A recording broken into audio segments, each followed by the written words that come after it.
আমরা কেন জ্যোতিষ শিখছি, এটা আমাদের ভাগ্য, সৌভাগ্য না দুর্ভাগ্য? এটার একটু ছোট্ট উত্তরটা দিই আমি। কারণ প্রতিদিন তো আর মনে করি এটা পরম ভাগ্য। আমরা যে সংসার জীবনে যতটা পাচ্ছি জ্যোতিষে মন দিয়ে আসি, এটা আমাদের পরম সৌভাগ্য। কারণ এটা তো আমাদের আধ্যাত্মিক আলোচনা হচ্ছে। হ্যাঁ, শোনেন, আমার বিশ্লেষণ শক্তি একটু আলাদা, যদিও প্রাথমিক পর্যায়ে আলোচনা শুনে মনে হবে স্যার কি বলছে, কিন্তু আপনি শুনুন, ভাবুন। আমার নিজস্ব দৃষ্টিভঙ্গিতে আমি জ্যোতিষ করতে এসে আমি যেটা বুঝেছি সেটা, তাহলে আপনার জ্যোতিষ হতে গেলে আপনার রূপটা কেমন হবে আপনি টের পাবেন এই আলোচনা শোনার পরে। আর এই জন্যই আমার এই আলোচনাটা তুলে ধরছে আপনাদের কাছে, কারণ জ্যোতিষের আসল স্বরূপটা বোঝার তো দরকার।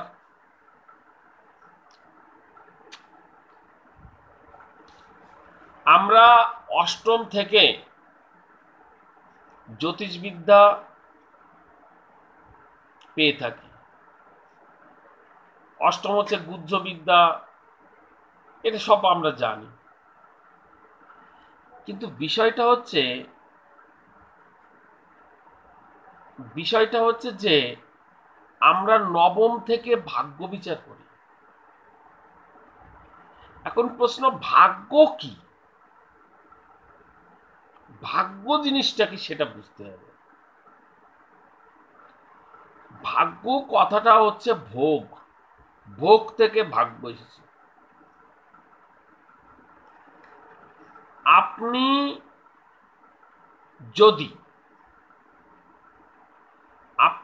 যদি এই দুনিয়ায় জন্মগ্রহণ করেছেন, ভোগ করার জন্য জন্মগ্রহণ করেছেন, অন্য কিছুর জন্য না।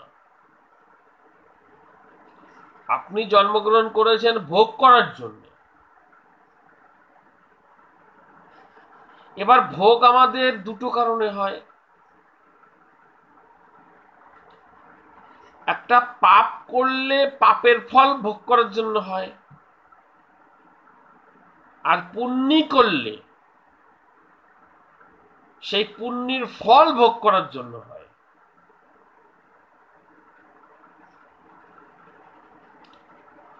এটাকে আমরা বলি ভাগ্য। তাই নবম ভাব যদি আপনার ভালো থাকে, তাহলে কি করে ভোগ করতে হয় এবং আপনার ভোগের যে জীবনটা খুব সুন্দরভাবে ভোগ হবে। নবম ভাব হচ্ছে ভোগের জায়গা। এবার জ্যোতিষের প্রশ্ন আসি। জ্যোতিষ অষ্টম থেকে বিচার করা হয়। অষ্টম হচ্ছে নবমের দ্বাদশ ভাব।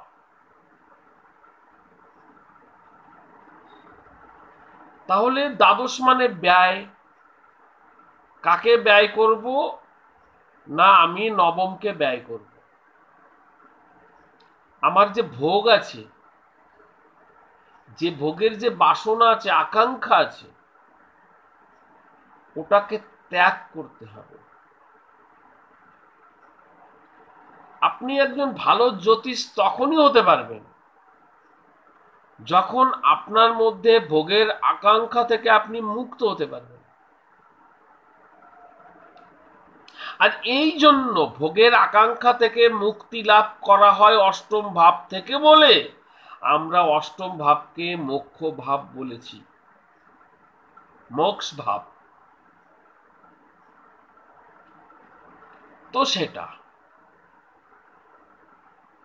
আপনারা একটু খেয়াল করে দেখেন, পূর্বপুরুষ যারা ছিল, যত বড় মহৎ ব্যক্তির কথা বলেন, সাধু সন্ন্যাসীর কথা বলেন, যারা পণ্ডিত, যারা জ্ঞানীগুণী, তারা সবাই জ্যোতিষ জানে। আমি ভগবান শ্রীকৃষ্ণের কথা বলছি, ভগবান শ্রীকৃষ্ণ ভগবান বটে, উনি জ্যোতিষ জানতেন না? আমি মহাপ্রভু শ্রী চৈতন্যের কথা বলছি, উনি জ্যোতিষ জানতেন না? বড় বড় মুনি ঋষিদের কথা বলছি, জ্যোতিষ জানতেন না? বাবা লোকনাথের কথা বলি, জ্যোতিষ জানতেন না? আমি রামকৃষ্ণ পরমহংসদেবের কথা বলছি, জীবনে একটুও লেখাপড়া করে নাই, জ্যোতিষ জানতেন না? সবাই জ্যোতিষ জানে। কিন্তু হ্যাঁ, তাদের মধ্যে কেউ জ্যোতিষ গুরুর কাছ থেকে শিখেছে, আবার কারণ আপনা আপনি মনন শক্তিতে তৈরি হয়েছে জ্যোতিষ। এই যে আপনা আপনি তৈরি হয়, এটা কেতু দেয়। আর গুরুর কাছ থেকে যখন শিখতে হয়, ওটা বুধ আর বৃহস্পতির খেলা। আমরা বলি যে বুধ ভালো না হলে জ্যোতিষ শেখা যায় না, এটা ঠিক, শেখা যায় না, কিন্তু জ্যোতিষ হওয়া যায় না এটা কিন্তু বলি না। কিন্তু আমরা, কারণ জ্যোতিষ হতে গেলে বুধ দরকার হয় এটা তো বলতে পারবো না। বুধ তো লেখাপড়া দেয়, বুদ্ধি দেয়। রামকৃষ্ণ পরমহংসের কথা দেখেন তো, ওর বুধ কি ভালো ছিল নাকি? কখনো না। না লেখাপড়া করেছে, না ওর বুদ্ধি আছে, সহজ সরল মানুষ একটা। কিন্তু দেখেন তো ওর আধ্যাত্মিক জ্ঞান, ওর গুহ্যবিদ্যা কতটা পাওয়ারফুল। ওর অষ্টম বিদ্যাটা প্রচুর পাওয়ারফুল। অষ্টম বিদ্যা আমরা চতুর্থ থেকে পড়াশোনা বিচার করি, ব্যবহারিক বিদ্যা লোকের কাছ থেকে শুনে আমরা যেটা মুখস্থ করি সেটা। অষ্টম চতুর্থের কি হয়? পঞ্চম হয়।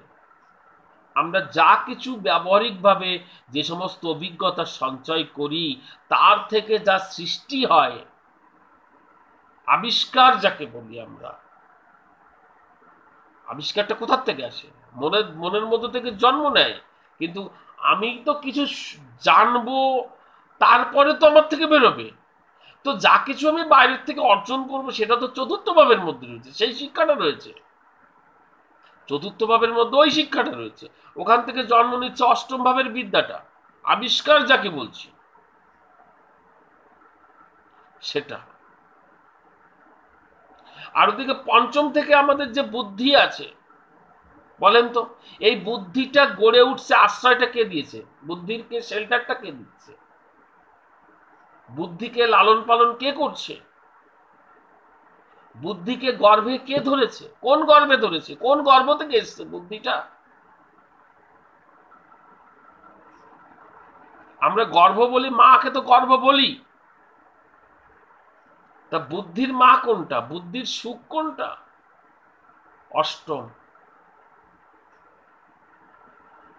আর এই জন্য অষ্টমকে আমরা টেকনিক্যাল নলেজ বলি। ওর কিন্তু ভীষণ বুদ্ধি, কিন্তু অষ্টমের মধ্যে বুদ্ধি আছে। কারণ পঞ্চম হচ্ছে বুদ্ধির বিকাশ ভাব, মানে টেকনিক্যাল জ্ঞানের বিকাশ ভাব, গুহ্যবিদ্যার প্রকাশ ভাব, সেটা পঞ্চমের মধ্যে। পঞ্চম হচ্ছে মুখ, ব্যক্ত করার জায়গা, সম্মানের জায়গা। কার সম্মান? পঞ্চমটা কার সম্মানের জায়গা বলেন? অষ্টমের সম্মানের জায়গা, অষ্টমের সম্মানের জায়গা, যেটা নবমের উৎস। আগে অষ্টম না আগে নবম? অবশ্যই অষ্টম, তারপরে নবম। যা হোক, লাইনটা অন্যদিকে যাচ্ছে। তাহলে আমরা কি বুঝলাম? আমরা বুঝলাম যে আমাদের যে বিদ্যা বুদ্ধি যা কিছু আছে সবই কিন্তু অষ্টম থেকে আগত, অষ্টম থেকে আগত। এবার বিষয়টা হচ্ছে যে নবমকে যে ত্যাগ করে সেই হচ্ছে অষ্টম। তাহলে আমাদের জ্যোতিষ হতে গেলে আমাদের কি হতে হবে? ভোগের আকাঙ্ক্ষা ত্যাগ করতে হবে। এবার আমি একটু কথা বলেছি, নবম মানে ভাগ্য, ভোগ। ভোগ দুইভাবে হয়, পুণ্যকর্ম করলেও ভোগ হয়, পাপ কর্ম করলেও ভোগ হয়। আপনাকে জন্মাতেই হবে ভোগের জন্য, জন্ম জন্মান্তর হতেই হবে। পাপ করেন আর পুণ্যকর্ম করেন, ফল তো তৈরি হবে, ভোগ আপনার হবেই, নবমের মধ্যে ভোগ হবেই। আর এই জগতে জন্মগ্রহণ করতে হবে। তাই আপনি জন্মেছেন কোথা থেকে, কার জন্য জন্মেছেন? নবম থেকে জন্মেছেন, কারণ নবমের মধ্যে আপনার ভাগ্য সৃষ্টি হয়েছে, তাই আপনার জন্ম হয়েছে। জন্ম হয়েছে আপনার অষ্টম থেকে, আপনি অষ্টমের কাজ করছেন, তার মানে নবমকে পরিহার করছেন। তাহলে লগ্নটা কি হবে? অষ্টমের ষষ্ঠ। আপনার জন্ম রোধ হবে এখানে। আপনি অষ্টমের কাজ যত করবেন আপনার জন্ম রোধ হয়ে যাবে, জন্মটা রোধ ক্যান্সেল হয়ে যাবে, মানে ভোগটা দূর হচ্ছে। এখন প্রশ্ন, এখানে বিবেকানন্দের কর্মযোগে একটা কথা বলা আছে যেটা গীতাকে সাপোর্ট করছে। উনি গীতাকে সাপোর্ট করে কথাটা বলছেন কর্মযোগে। কি বলছেন? যে সকাম কর্ম নিষ্কাম কর্ম। সকাম কর্ম মানে যে কর্মের থেকে ফল উৎপন্ন হয়। পাপ কর্ম করবেন, পাপের ফল তৈরি হবে, ওটাও সকাম কর্ম। আবার পুণ্যকর্ম করবেন, তারও ফল উৎপন্ন হবে, সেটাও সেই নবমের মধ্যে গিয়ে হাজির হবে, সেটাও সকাম কর্ম। কিন্তু যে কর্ম করলে আমাদের ফল উৎপন্ন হয় না সেটাকে বলা হয় নিষ্কাম কর্ম। ঈশ্বরের সাধনা করে, এই যে বিভিন্ন রকম ইস্কনে, তারপরে বিভিন্ন রকম সেবক সেবিকা থাকে, বলে না দাস দাসী মন্দিরের, তো এরা হচ্ছে নিষ্কাম কর্ম। যাক, সকাম নিষ্কাম কর্ম ওটা খুব কঠিন জায়গা, ওটা আমি বলতে চাইছি না। আমি শুধু এইটুকু বলতে পারি যে নিষ্কাম কর্ম করলে জন্ম জন্মান্তর রোধ হয়, আর এটাকে মোক্ষ অবলম্বন করার উত্তম উপায় বলা হয়েছে আমাদের শাস্ত্রে। গীতা বলেন, স্বামী বিবেকানন্দের কর্মযোগ বলেন, বা আমাদের বিভিন্ন রকম পৌরাণিক গ্রন্থ বলেন, যেখানে বলেন মোক্ষের কথা বলা হচ্ছে, দর্শন শাস্ত্র মোক্ষের কথা বলা হচ্ছে। মোক্ষ লাভের জন্য কি করতে হবে? ভোগ ত্যাগ করতে হবে, ভোগ ত্যাগ করতে হবে। এই ভোগ ত্যাগ কিভাবে করা যায় বিভিন্ন শাস্ত্রে বিভিন্ন রকম কথা বলা হয়েছে, কিন্তু রামকৃষ্ণদেব একটা কথা বলেছেন, যত মত তত পথ। যেভাবে পারো, ওই একটাই তো কথা, ভোগ পরিহার। দেখেন, বড় বড় মুনি ঋষি যারা আছে, যারা জ্যোতিষ জানত, কারুর কাছে আপনি কি শুনেছেন যে আমার ভাগ্য ভালো? কেউ বলেনি আমার ভাগ্য ভালো। আবার ভাগ্য খারাপও বলতো না। কেন বলতো না? কারণ তারা আনন্দিত। আনন্দিত কারণ সবাই অষ্টম বিদ্যার দ্বারা চালিত। কেউ বলেনি যে আমার ভাগ্য ভালো, তার মানে আমি ভোগের মধ্যে থাকবো, মোটেই না। হ্যাঁ, আপনি যদি মনে করেন যে আপনি সকাম কর্ম করবেন, এই জীবনটাকে উপভোগ করবেন, খাবেন দাবেন ঘুরবেন, তার মানে আপনার পরবর্তীকালে আবার জন্মের জন্য অপেক্ষা করছে। তো এই যে জায়গাটা যদি রক্ষা করতে হয়, আপনি যদি ভাগ্যটাকে বাড়াতে হয়, তাহলে অষ্টম বিদ্যা আপনাকে ত্যাগ করতে হবে। জ্যোতিষ হলে পারে কিন্তু হবে না। জ্যোতিষ হচ্ছে মোক্ষ পথের একটা উপায় মাত্র। আপনি নিষ্কাম কর্ম করছেন সেই জায়গাটা। আর কি করে নিষ্কাম কর্ম করতে হয়, এই জীবনের উপলব্ধিটা সকাম কর্মের মধ্যে হয় না। আপনি দেখবেন, একটা উদাহরণ দিচ্ছি, আপনি যখন আনন্দ প্রকাশ করবেন, আপনি জীবনের মূল্য বুঝবেন না, বোধ হবে না, জীবন কি জিনিস হবে না বুঝতে পারবেন না। আপনি যখন খুব দুঃখ কষ্টের মধ্যে থাকবেন, জীবনের আসল অর্থ বুঝতে পারবেন। এখানে রবীন্দ্রনাথ ঠাকুরের কিছু কথা আমার মনে পড়ে। ঠিক আছে, রবীন্দ্রনাথ ঠাকুর সারা জীবন ধরে রোমান্টিক কবি ছিলেন, সারা জীবন ধরে। যখন তিনি ব্যর্থ প্রেমে পথিক হলেন, ব্যর্থ হয়ে গেলেন, তখন তিনি বাস্তব পৃথিবীর জগতে ফিরে এসে উনি কি বলছেন, একদম 1941 সালে মরার বছরে কি বলছেন, বলছেন দুঃখের তপস্যায় জীবন, আজীবন দুঃখের তপস্যায় জীবন। অর্থাৎ আমি আজীবন দুঃখের তপস্যা করে যাব, কারণ এটাই সত্য নাকি। এ কাউকে বঞ্চনা করতে পারে না, বঞ্চনা করে না। সত্যের আসল স্বরূপ এই জায়গাটায় রয়েছে। জীবন কোথায়? তাহলে আমরা জীবনকে উপলব্ধি করার সময় আমাদের এসেছে, আর এই জন্য আমাদের কাছে সলিউশন রয়েছে, সলিউশন দিচ্ছে। সমস্যাটা কাদের রয়েছে? ভোগের মধ্যে সমস্যা। যারা ভোগ পরিহিত হচ্ছে তাদের মধ্যে সলিউশন ঢুকিয়ে দিচ্ছে। সলিউশনটা কোথার থেকে এসছে? ওই যে বললাম, অষ্টমের বিকাশ হচ্ছে সলিউশন, পঞ্চম ভাব। অষ্টমের মধ্যে গুহ্যবিদ্যা আছে, এখানেই তো সবকিছু রয়ে গেছে। ভালো কথা। তো এটা হচ্ছে জ্যোতিষ। এবার প্রশ্ন, স্যার এই যে আমরা অষ্টম বিদ্যার কথা বলছি, অষ্টম থেকে জ্যোতিষ শিখছি, খুব দুঃখ কষ্ট, এই যে আপনারা এসছেন আমার কাছে, অনেক দুঃখ কষ্ট জীবনে প্রচুর স্ট্রাগল দিয়ে দিয়ে আপনাদের আসতে হচ্ছে। যারা জ্যোতিষ হয় না, স্ট্রাগল দিয়ে বড় হয়। যারা স্ট্রাগল দিতে জানে না, তাদের জ্যোতিষ হওয়ার স্বপ্ন আসে না, অত সহজ না, তাদের হয় না। এখানে ঈশ্বরের একটা কথা বলি, আপনি মনে করেন দুটো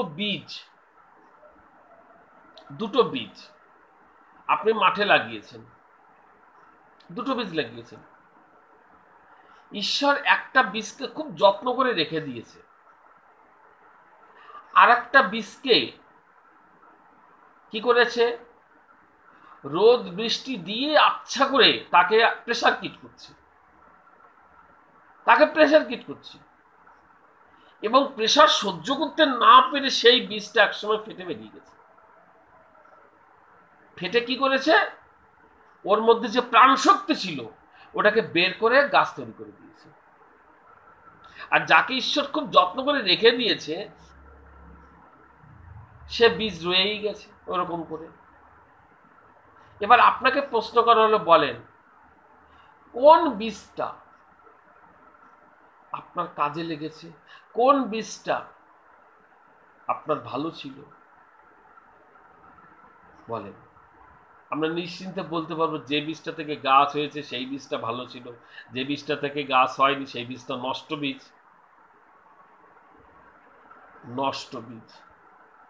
যারা ভোগের মধ্যে থাকে, বলে না সৌভাগ্যবান, আমি আর বলছি না, তারা অনেক পিছিয়ে রয়েছে। কিন্তু যারা মোক্ষপথের পথিক, তারা অনেক এগিয়ে। তার জন্য ঈশ্বর এদেরকে কষ্ট দেয়।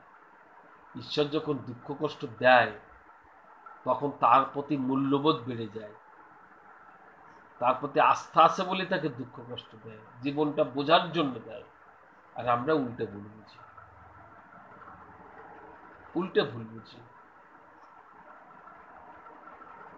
যেমন ওই যে একটা কথা শুনেছিলাম, একটা ইউটিউবে না ফেসবুকে দেখছিলাম, একটা ঈশ্বরের প্রতি কার দয়া, ঈশ্বর কেন কষ্ট দেয়, ঈশ্বর কেন কষ্ট দেয়।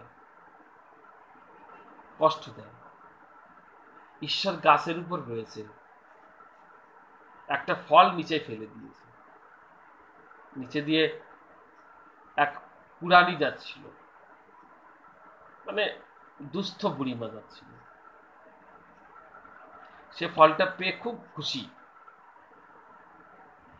আবার একটা ফল দিয়েছে, আবার খুশি। কিন্তু একবারের তলেও বুড়িটা ভাবছে না যে ফলটা কোথা থেকে আসছে। এবার ঈশ্বর কি করছে, রেগে গেছে। ঈশ্বর এবারও একটা ফল দিয়েছে, বাট ওই বুড়ির মাথায় দিয়েছে। যেই মাথায় দিয়েছে অমনি বুড়ি লেগেছে ব্যথা।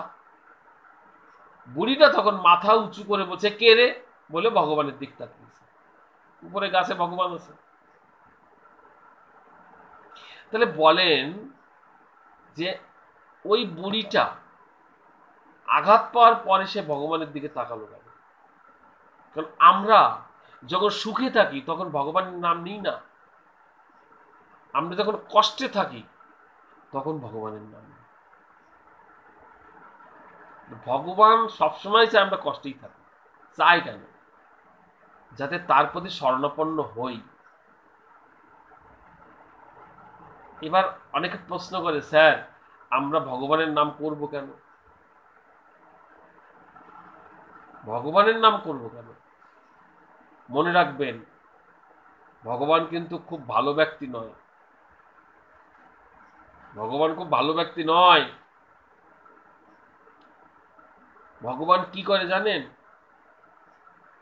ভগবান হচ্ছে সেই ব্যক্তি যে আপনার ভোগ করতে সহযোগিতা করবে। ঠিক আছে? সেই ব্যক্তি, সেই ভাগ্যবান ব্যক্তিকে ভগবান বলা হয়। সেই হচ্ছে নবম ভাবের স্রষ্টা, ভোগের কর্তা ভগবান। ভোগের কর্তা ভগবান, মোক্ষের কর্তা নয়। মোক্ষের কর্তা নয়, আপনি পাবেন না।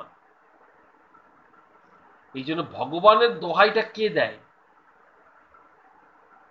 এই জন্য লোকে যারা ভোগ করতে পারে না, অভাবে পড়ে, বলে ভগবান আমাকে এটা দাও সেটা দাও। ঠিকই বলে, কিন্তু ভগবান কাকে দেয়? ভগবান চায় সবাইকে দেয়, কিন্তু কেউ ভগবানের দিকে তাকায় না। ভগবান এই জায়গাটা দিয়েও ভগবান তুষ্ট না। এই জন্য মানুষকে আঘাত দেয়, মাঝে মাঝে দেবেও, আবার আঘাতও দেবে। আপনাকে সুন্দর সুন্দর খেতে দেবে, প্রতিদিন মন্ডা মিঠাই, বিরিয়ানি, এগুলো খেতে দেবে, দিয়ে শেষের দিকে কি দেবে? রোগ দিয়ে হাজির করে বসে থাকবে। বাবা তোর রোগও দিলাম, যা, তুই তো কথা শুনিস নি আমার। তো জীবন বোধ ওখানে নেই। জীবন বোধ রয়েছে এখানে, নিষ্কাম কর্মতত্ত্ব। তো আমরা কি করছি?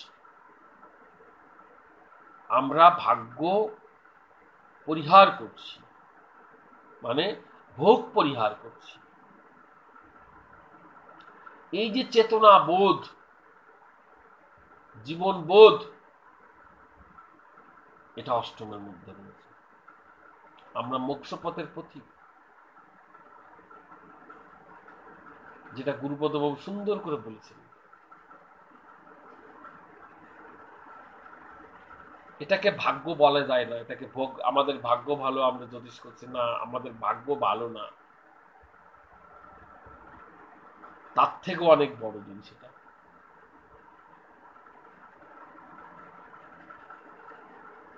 জ্ঞানী ব্যক্তিরা বলতেই পারে ভাগ্যবান।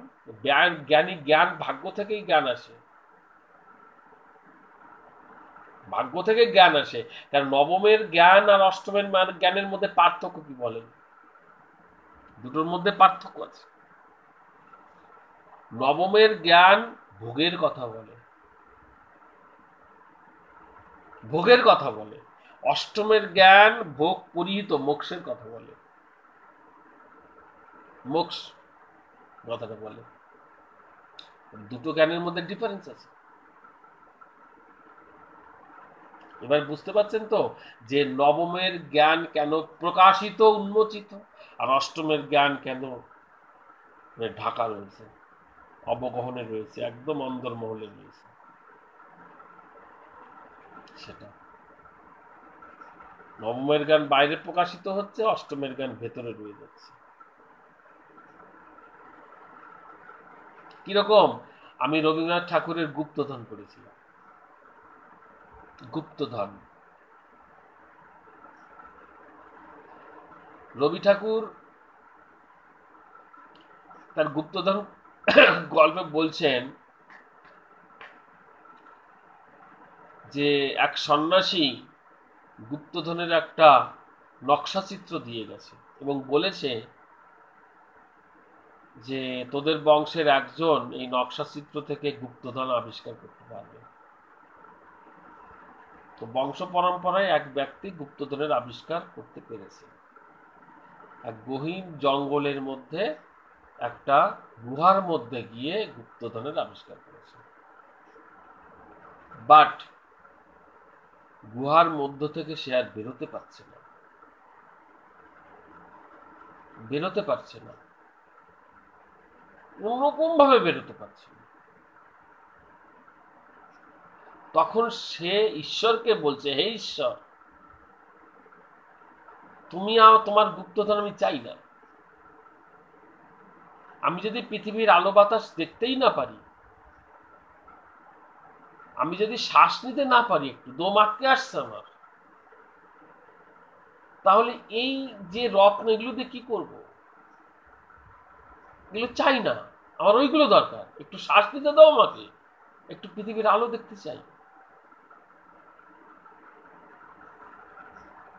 তো রবি ঠাকুর বলছে যে এই যে রূপ রস আলো বাতাস যা অযাচিত ভাবে আমরা পাচ্ছি, এটাই হচ্ছে গোপন রয়েছে ধন রূপে, এটাই গুপ্তধন। কিন্তু আমরা বাইরে প্রকাশিত গুপ্তধন খুঁজে বেড়াচ্ছি, সোনা দানা হিরে জহরত, এগুলো যার কোনো ভ্যালু নেই। এই যে সোনা দানা, এই যে গুপ্তধন, এই গুপ্তধনটা নবমের মধ্যে রয়েছে। আর আলো বাতাসের মতন যে গুপ্তধন অফুরন্ত, এটা অষ্টমের মধ্যে রয়েছে। তো বুঝতে হবে ব্যাপারটা কি। এইবার আপনারা বলেন যে আমরা সৌভাগ্য নিয়ে জন্মেছি না দুর্ভাগ্যের কাজ করছি? আমরা সৌভাগ্যবান নই, কিন্তু আমাদের ভাগ্যটা দুর্ভাগ্যও নয়। আমাদের ভাগ্যের কথা বলা যাবে না। আমরা হচ্ছে নিষ্কাম কর্ম করছি এবং আমরা মোক্ষ পথের পথিক। এবার আপনার মধ্যে যদি চতুরতা আসে, অপরকে ঠকানোর প্রশ্ন আসে, যে 5,000 টাকা খরচ করে 40,000 টাকার আমি তার কাছ থেকে নিয়ে নেব, দুষ্টুমি বুদ্ধি আসে, তাহলে আপনি তো মোক্ষপথের প্রতীকের কাজ করছেন না, আপনি তো বাধায় দাঁড়িয়েছেন। ওতে আরো বেশি ক্ষতি হয়, বেশি ক্ষতি হয়। ওগুলোকে পাপই বলে।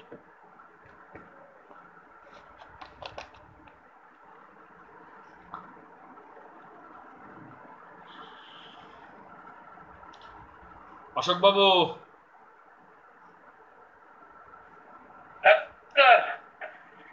বলেন, কিছু বুঝলেন?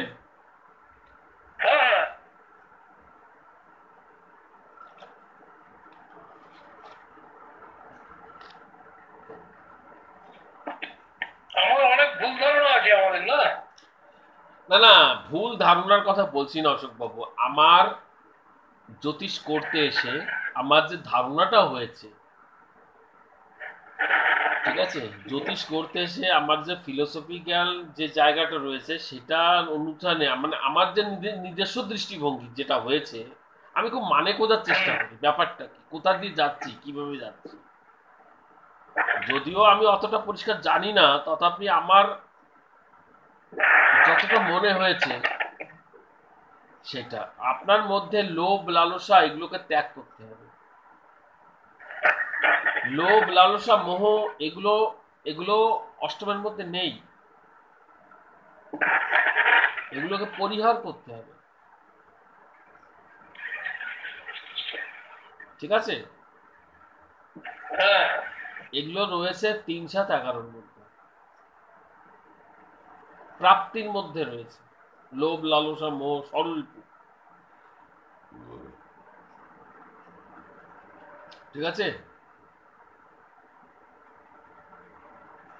সেটা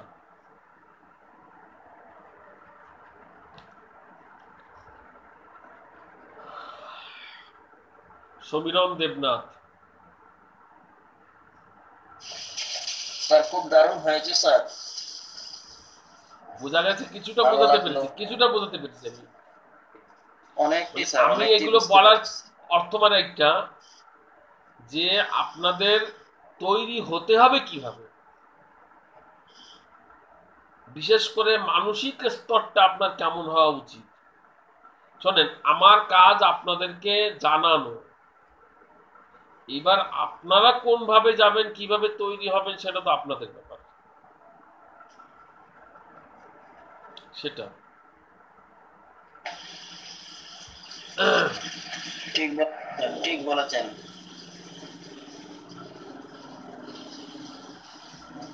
স্যার। গুরুপদ বাবু। আগে তো হ্যাঁ, তো শ্রু- আগে তো স্যার শ্রুতি হিসাবেই গুরু শিষ্যের মধ্যে এটা সীমাবদ্ধ ছিল স্যার।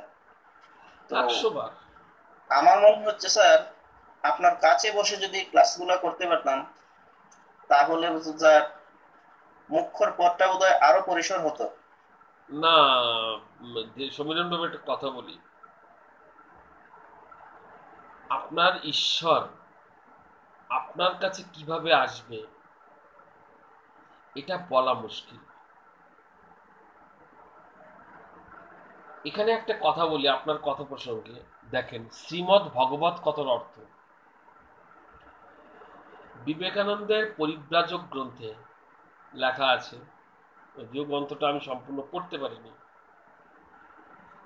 উনি যখন ওনার প্রভু রামকৃষ্ণদেবের কাছ থেকে অনুমতি নিয়ে ওই পরিব্রাজক হলেন, মানে ভারতবর্ষে ঘুরতে পেলেন, তখন কন্যাকুমারীতে যায়নি, সাধনা করতে সবে বেরিয়েছেন, আমেরিকা শিকাগোতেও যায়নি, তখন বেরিয়েছে, ভারতবর্ষ ঘুরছেন। ঘুরতে ঘুরতে উত্তরপ্রদেশের এক মহারাজ, ঠিক আছে, তখনকার জমিদার টাইপের, মহারাজ তো বলা যাবে না, মহারাজাই সেই সময় ছিল, জমিদাররা নিজেদের মহারাজা ভাবতো ইংরেজ পিরিয়ডে। তো সেখানে গিয়ে মহারাজ তখন বলছে, সে তো আমাদের সনাতন ধর্মের অধীনে, মিউট করে দাও, মিউট করে দাও, আমাদের সনাতন ধর্মের তো কেউ না সে, তো আমরা তো সনাতন ধর্মের মানুষরা পুত্তলিকা অর্থাৎ মাটির পুতুল তৈরি করে পুজো করি, পুত্তলিকাতে তো বিশ্বাসী না। তো কিন্তু বিবেকানন্দ তো মা মা বলে মাটির পুতুলকে জড়িয়ে ধরে, তো একে পাগল মনে করতো, যে এইসব পাগলা ছাগলার ব্যাপার। হ্যাঁ, এগুলো কিন্তু অন্যান্য ধর্মের মানুষরা পাগল বলে আমাদেরকে, যে এগুলো কিন্তু এক ধরনের পাগলামি, মাটিকে মা বলার কি আছে, মাটির মধ্যে কি প্রাণ আছে নাকি বলে। তো রাজা তখন বলছে যে তোমাদের এই পুত্তলিকায় কি সত্যি প্রাণ থাকে? বলছে হ্যাঁ মহারাজ, পুত্তলিকার মধ্যে প্রাণ আছে তো। বলছে আমি বিশ্বাস করি না। ঠিক আছে, আমি বিশ্বাস করি না, কারণ ওটা তো মাটি আর রং, রং দেওয়া রয়েছে, মাটি আর রং তুলি দেওয়া, মাটির উপরে রঙের প্রলেপ দেওয়া, ওর মধ্যে ঈশ্বর কি করে ঢুকলো? তখন মহারাজের একটা বড় ছবি রয়েছে টানানো, তখন মহারাজকে বলছে, মহারাজ এই ছবিটা কার? বলছে আমার। বলছে বাহ, দারুণ পেন্টিং তো, কাগজের উপর রং দিয়ে কি সুন্দর পেন্টিং করেছে। তা বলছে এই ছবিটাকে আমি দেখতে পারি? বলছে হ্যাঁ, কেন নয়, ছবিটা বড় আর কি। তো পাশে দারোয়ান ছিল, দারোয়ানকে বললে এই ছবিটা পারো তো। তো রাজার কথাতে ছবিটা পেড়ে বিবেকানন্দের কাছে দিয়েছে। তো বিবেকানন্দ মাটিতে শুয়ে দিয়েছে, অত বড় মাটিতে শুয়ে দিয়েছে। শুয়ে দিয়ে এবার উপস্থিত জনগণ, রাজদরবার অনেকে রয়েছে, সবাইকে বলছে, এই দারোয়ানকে বলছে এই মেয়ের কাজ করো তো, এই ছবির উপর পাড়াও, সবাই মিলে পাড়াও, ঠিক আছে? তো বিবেকানন্দের কথাতে কেউ আর পাড়াচ্ছে না, সবাই রাজার দিকে তাকায়। এখন বিবেকানন্দ বুঝলো রাজার অনুমতি লাগবে, রাজাকে বলে, রাজা মশাই ওদেরকে বলেন না ছবিতে পাড়াতে। তো রাজা তখন বলছে যে ওরা তো পাড়াবে না। বলে কেন পাড়াবে না? বলছে যে ওটা হচ্ছে আমার ছবি। বলছে মহারাজ আপনার ছবি, আপনি তো নন, ওকে পাড়ালে তো আপনার গায়ে পাড়া লাগবে না, ও তো কাগজ, পাড়ালে কি হয়? তখন বলছে না না, ওখানে পাড়া দিলে আমার গায়ে লাগে ওটা। বলছে মহারাজ বুঝতে পেরেছেন আমাদের পুত্তলিকাটা কেমন? আমাদের পুত্তলিকাটা ঠিক আপনার ছবির মতো, আর আপনি হচ্ছেন সেই দেবতা। তো বিষয়টা এইরকমই, যে আমরা যখন কোনো বস্তুর মধ্যে আমাদের ঈশ্বরের প্রতীক ধারণ করে আমরা যখন বিশ্বাস করি তার মধ্যে ঈশ্বর আছে, সেটাই হচ্ছে ভগবত। ভগবান যার মধ্যে অধিষ্ঠান করে সেটা হচ্ছে ভগবত। যে কোনো বস্তু ভগবত হতে পারে। শ্রীমদ ভগবত, শ্রী হচ্ছে ঈশ্বর, ভগবান ঈশ্বর, মত মানে মত্ত হওয়া, হাজির হওয়া, ভগবত মানে সেই বস্তুর মধ্যে যার মধ্যে সে অবস্থান করেছে, যার মধ্যে ভক্ত চাইছে যে এর মধ্যেই হোক, শ্রীমদ ভগবত। আমি যার মধ্যে, এই জন্য বলছি ঈশ্বর সর্বত্র, আমি যেখানে যে দেখতে চাই সেখানেই সেই ঈশ্বর আছে, ঈশ্বর সর্বত্র, ঠিক আছে? তো প্রহ্লাদ যখন এই ওর বাবা, প্রহ্লাদের বাবা হিরণ্যকশিপু বলল যে, প্রহ্লাদকে বলছে যে এই তোর ঈশ্বর কি এই খুঁটির মধ্যে আছে? বলছে হ্যাঁ। বলি দেখি তো কেমন আছে। বলেই পিলারটা ভেঙে ফেললো, তারপরে তো ঈশ্বর এসে হাজির। সেই সমস্ত পৌরাণিক গল্প আমরা সবাই জানি। এইটা হচ্ছে আমাদের ব্যাপার। তো আমরা যে কোনো বস্তুর মধ্যে, যে কোনো বস্তুর মধ্যে, যে কোনো বিষয়ের মধ্যে যখন কাউরে আরোপ করি, সেই বস্তুটা সেটার মধ্যে আরোপিত হয়ে যায়, সেই সত্তাটা।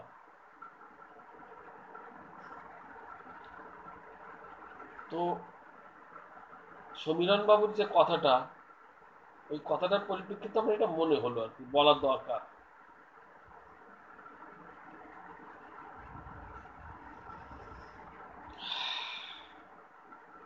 গুরুপদ বাবু বলেন,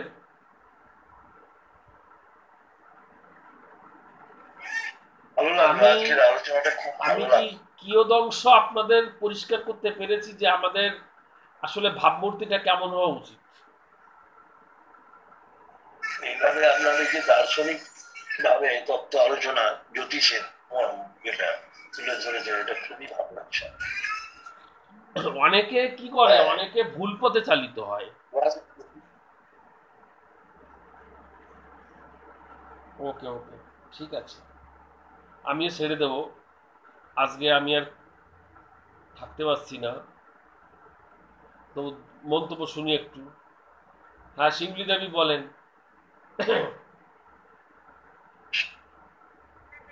ভালো আপনি বুঝিয়েছেন এবং সুন্দর করে বুঝিয়েছেন, মানে যেটা আমাদের অনেক দৃষ্টিভঙ্গি, নানান চিন্তা দৃষ্টিভঙ্গি যেগুলো আমাদের ছিল সেগুলো আপনি পরিবর্তন করে দিয়েছেন, নতুন করে ভাবে শিখিয়েছেন। এটা একমাত্র মানে কি বলবো, যে সবাই কিন্তু এই যে যেটা আপনি বলেছেন সবাই কিন্তু সেটা বলতে পারে না।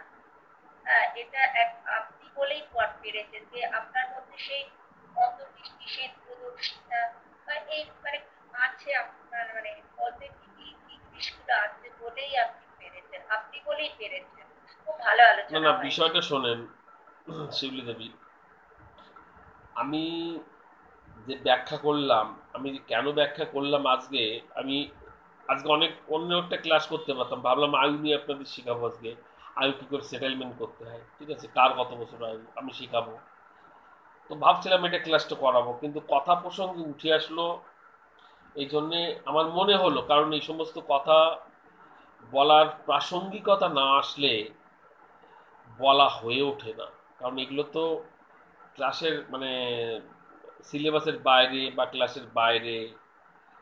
তো আমার মনে হয় যে স্টুডেন্টদের যারা পড়তে আসে তাদেরকে সিলেবাসের জ্ঞান ছাড়াও তাদের বাইরে অনেক কিছু দিতে হয় তাদের।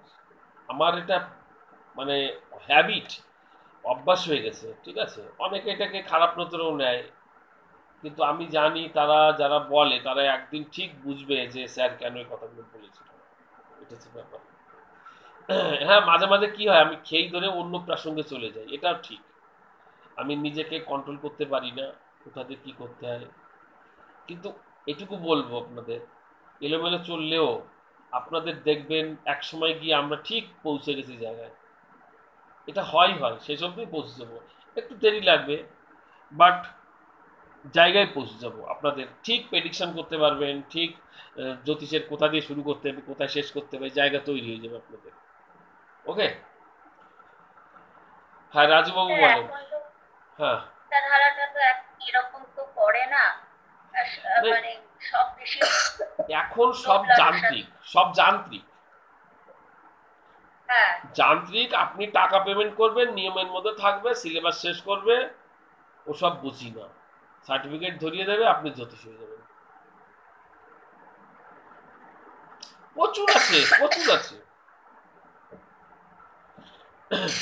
আচ্ছা, আজকে তো ক্লাস ভালো লাগলো, খুব ভালো লেগেছে। আরেকটা দিক ভালো লেগেছে যে এই যে মন্ত্রের মধ্যে এই নক্ষত্র 27টা নক্ষত্র কি আছে, এটা জানতে পারলাম, এই জিনিসটা খুব ভালো লেগেছে। যদি কিছু দিতে পারি তো নিজেরও ভালো লাগে, কিন্তু আমার ওই একটাই কথা, আমার তো দেওয়ার কিছু নেই, এটা হচ্ছে ব্যাপার। এবার আপনারা যদি খুঁজে স্যার পান, একটা ওই যে কথা বলতে এই যে ওই যে যিনি কথাটা বললাম, সমীরণ বাবু যে কথাটা বললো, যার মধ্যে যে দেখে আর কি। আমি হয়তো ঈশ্বর নই, কিন্তু আপনারা যদি আমার মধ্যে ঈশ্বর খুঁজে পান, যদি খুঁজে পান, সেটা আপনাদের পাওনা। আমরা আমরা গুরু তৈরি করি, জানেন, গুরুর কোনো প্রকারভেদ নেই। গুরু যেমনই হোক, গুরুর মতো থাকুক না, আমি ভক্ত, আমার কাছে গুরু শ্রদ্ধা যেমন, আমার কিন্তু সেটাতেই কাজ হবে, ঠিক আছে। আমি যদি একটা কলা গাছকে গুরু মনে করি, কলা গাছের কিছু আসে যাবে না, বাট আমার কিছু অনেক কিছু হবে, এটা মাথায় রাখবেন। এই জন্যে গুরু যেমনই হোক, শিষ্য গুরুকে যেমন নজরে দেখবে। ওই যে একটু আগে ভগবত কথাটা কেন বললাম, আমি ভগবত কথাটা এই জন্য বলেছি যে মানে বস্তুটা যেমনই হোক না কেন, ওই বস্তুর মধ্যে যে আরাধ্য দেবতা থাকে, সেটা যে দেখছে, যে আরাধনা করছে, সেই বুঝতে পারে, তাই না? সেইটা ছবিটার কথা বললাম, রাজার ছবিটার কথা বললাম, রাজার ছবি তো কিছু বুঝতে পারছে না, ছবি তো ছবি, কিন্তু ছবিটাকে তো সবাই রাজার প্রজা যারা আছে সবাই তো রাজার রূপ দেখছে, তারা তো ভ্যালু দিচ্ছে না। সুতরাং ছবির মধ্যে যে মাহাত্ম্যটা, রাজার রূপটা রয়েছে, সেই মাহাত্ম্যটা কারা ভ্যালু করছে, সেটা দিচ্ছে হচ্ছে প্রজারা। মাটির পুতুলের মধ্যে কিছু নেই, ওটা তো মাটি, সেটা আমরাও জানি, কিন্তু আমরা তাকে ভ্যালু দিচ্ছি, ঈশ্বর সমতুল্য ভ্যালু, এবং সেই ভ্যালুটা আমরা পাচ্ছি। ঈশ্বর কোথায় আছে না আছে আমার দেখার দরকার নেই। দেখেন না, কারোর উপর রাগ হলো, মনে করেন প্রধানমন্ত্রীর উপর রাগ হলো, সবার প্রধানমন্ত্রীর পুতুলকে তৈরি করে আগুন জ্বালিয়ে দিচ্ছে। আরে প্রধানমন্ত্রীর গায়ে তো জ্বালাচ্ছে না, বলেন জ্বালাচ্ছে না তো, তো সেক্ষেত্রে প্রধানমন্ত্রীর পুতুলিকা জ্বালাচ্ছে, সঙ্গে সঙ্গে ওখানে প্রধানমন্ত্রীর কিন্তু গা জ্বলে যাচ্ছে, এবং পুলিশ আসবে, অ্যারেস্ট করে নিয়ে যাবে আপনাকে। কেন হচ্ছে এটা? এটা বোঝেন, বিশাল শক্তি কিন্তু এখানে, ভীষণ শক্তি এগুলো।